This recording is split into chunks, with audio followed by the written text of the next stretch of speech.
Kebakaran hutan yang terjadi di dekat Yerusalem telah berhasil dikendalikan. Namun setelah api berhasil dipadamkan, perhatian publik di Israel beralih pada pertanyaan mengenai siapa yang bertanggung jawab atas kebakaran tersebut.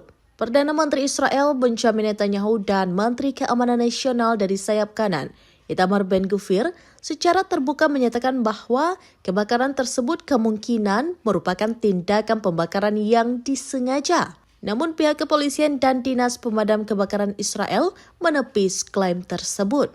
Puluhan pemukim dilaporkan mengalami luka-luka dan ribuan penduduk dari kota-kota di wilayah perbukitan sekitar Yerusalem dievakuasi. Meski begitu, tidak ada korban jiwa yang dilaporkan. Kebakaran tersebut membakar sekitar 5.000 hektar lahan, sebagian besar berupa kawasan hutan. Kebakaran yang dimulai pada Rabu 30 April 2025 ini diperkirakan sebagai salah satu yang terburuk dalam sejarah Israel. Peristiwa ini bahkan menyebabkan pembatalan perayaan Hari Kemerdekaan Israel yang seharusnya dimulai pada Rabu malam.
Download Tribun X sekarang, menghadirkan lokal menjadi Indonesia.